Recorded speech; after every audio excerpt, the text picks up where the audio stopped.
Good morning, beautiful people. This is Elliot, and this is a new market update. So let's not waste time and let's talk immediately about Bitcoin and what I see the markets doing right now. So if you're new to the channel, subscribe, push the like button, and also watch the other videos I have uploaded because they give you context and they let you understand my vision in general. Okay, now as explained multiple times, I am not a scalp trader. I don't trade every day. I am more a swing trader where my objective is to find the macro, the medium and macro movements in order to capitalize both on Bitcoin and both on markets, on traditional markets.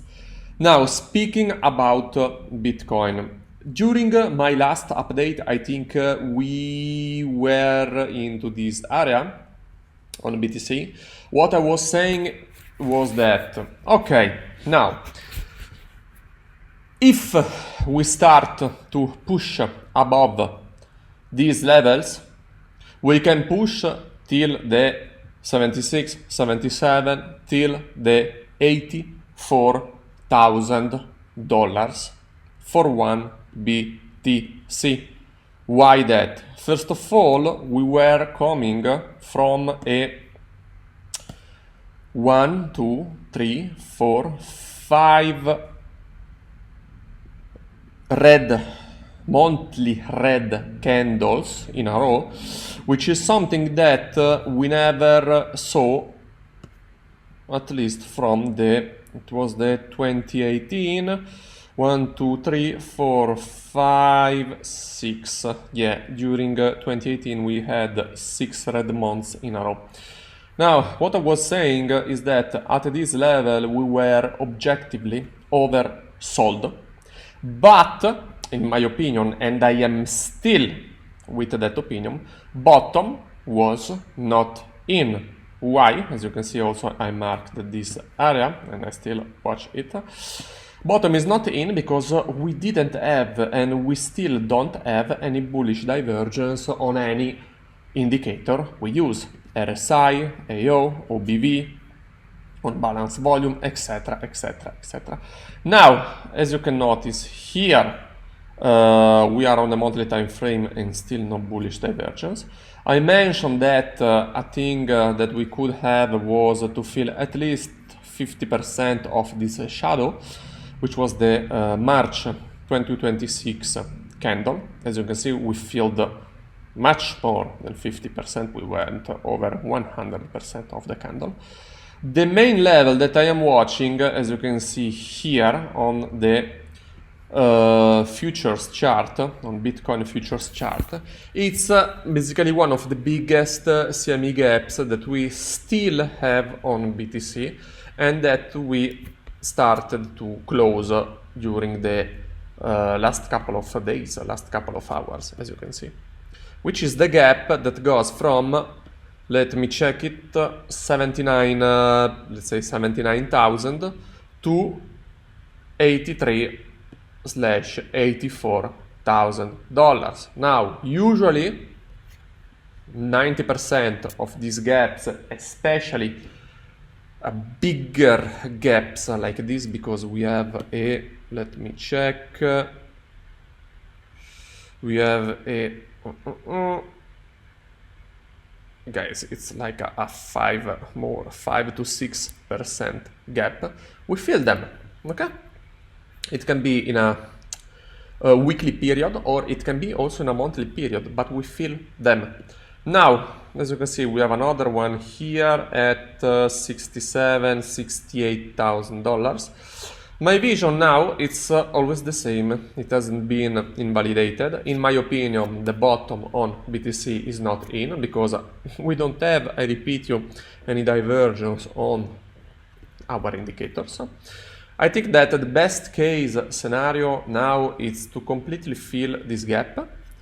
So on BTC we could still have, let me check here, let's put the daily chart.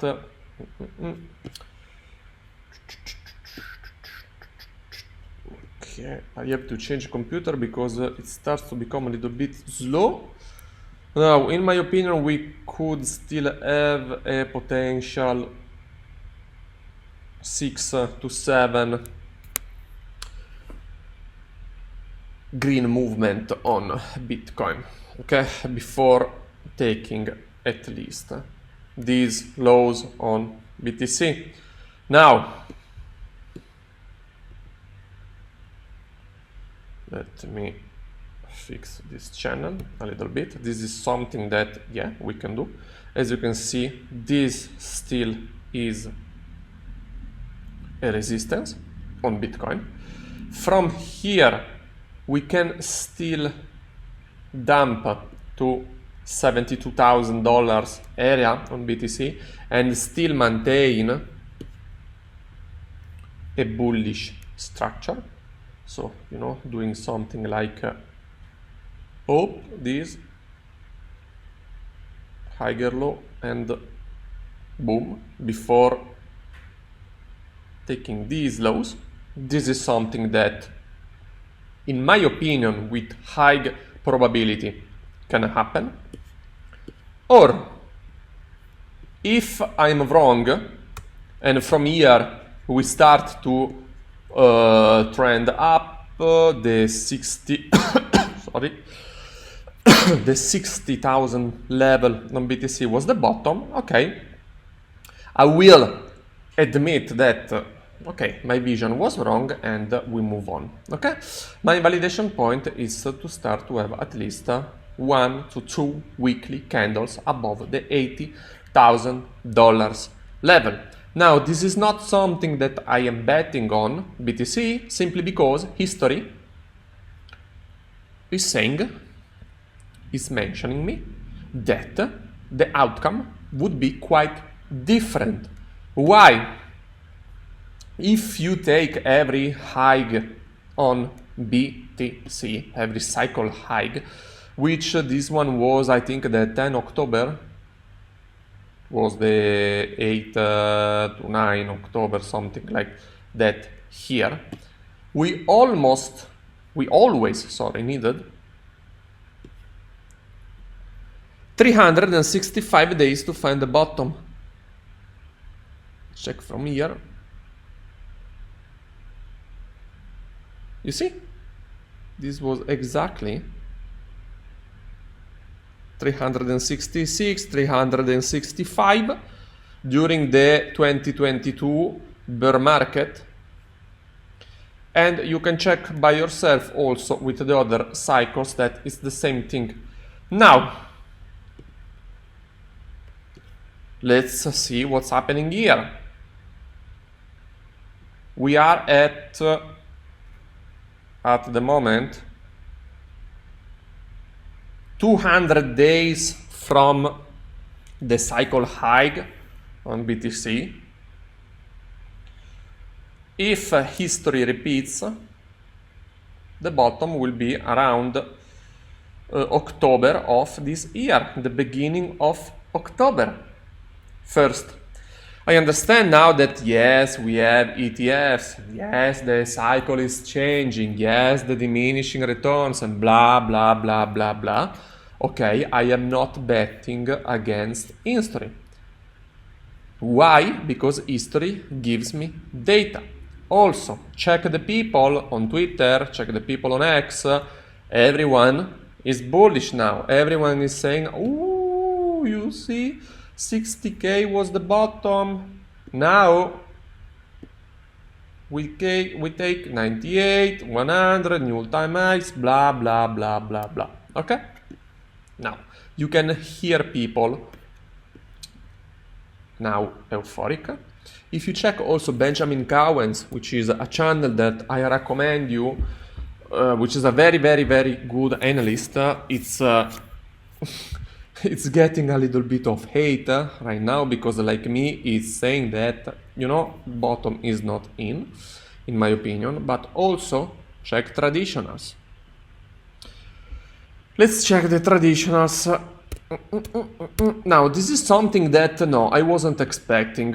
This recovery was something that I was not expecting on on traditionals. This was the bottom.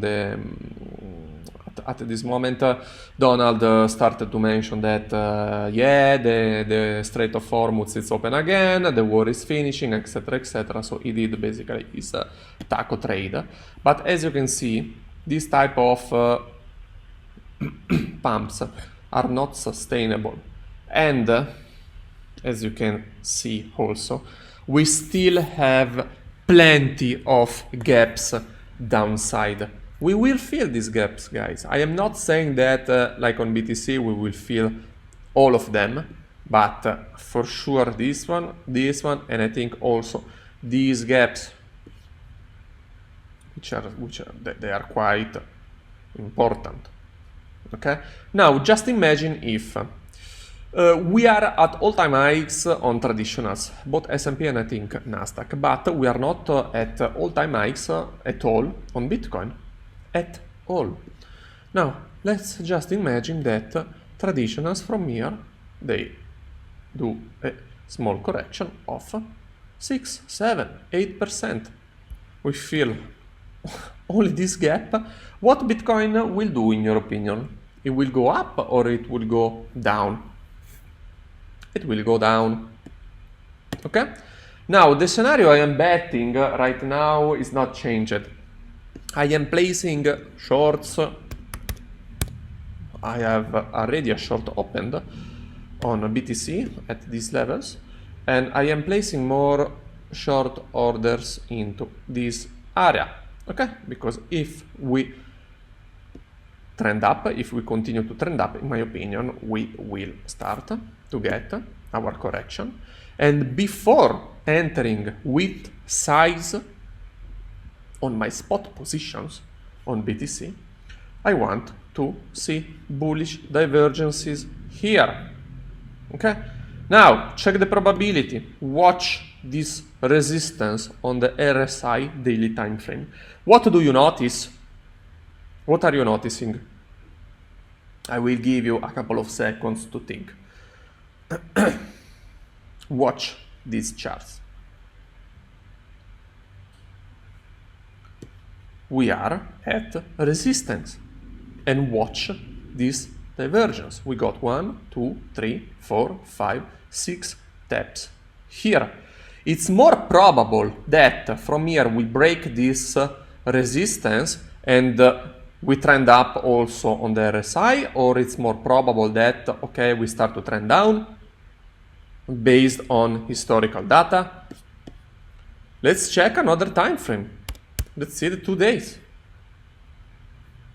Same thing, guys.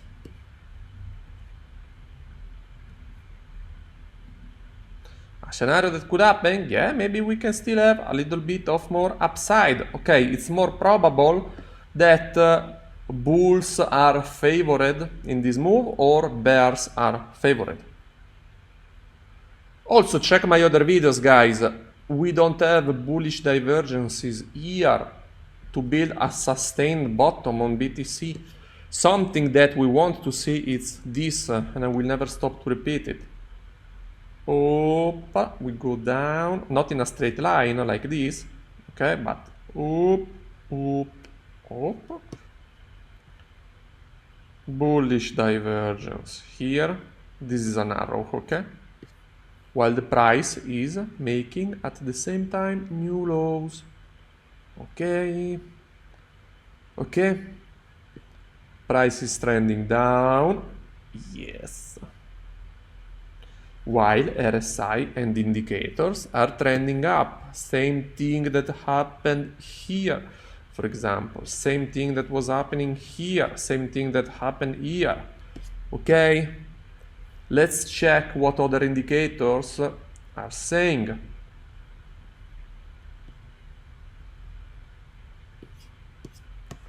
Let me put again the daily time frame.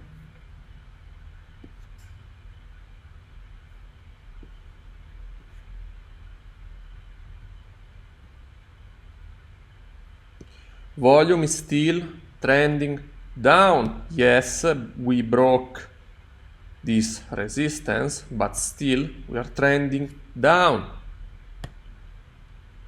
Let's let's watch the 4 hours. Let me clean a little bit this chart because it's becoming quite not really good to watch. Let's delete this. Let's delete this. Watch the 4 hours time frame. You see that we are building a bearish divergence here. Volume is trending down while price is trending up. So this is what I can see happening right now, guys. I can still see one final push on BTC from these levels. Okay? Yeah, we can start to correct a little bit, but if we have to grab this liquidity, we will take it. But after, in my opinion, we will start to dump again on BTC price. We didn't build any sustainable base on Bitcoin in order to increase our spot positions for the medium and the long term. In my opinion, the bottom cycle is not in. This is not the bottom for Bitcoin. I see everyone euphoric on Twitter. I see everyone on YouTube speaking, oh, Tom Lee, no? The next 1 year will be extreme. Okay, I don't think so. I don't believe anyone who is saying we will get $60,000 on Ethereum. I think they are all delusionals. And I'm sorry, but the data is telling me we are favoring shorts right now, okay? If I am wrong, I will be more than happy to admit that, okay, I am wrong. Okay, easy, no problem. That being said, guys, this is the video update for this week. If you didn't, subscribe to the channel and enter inside the Telegram community. We will update more later. Let's see what Bitcoin we will do this week, to the end of this week. Bye, guys.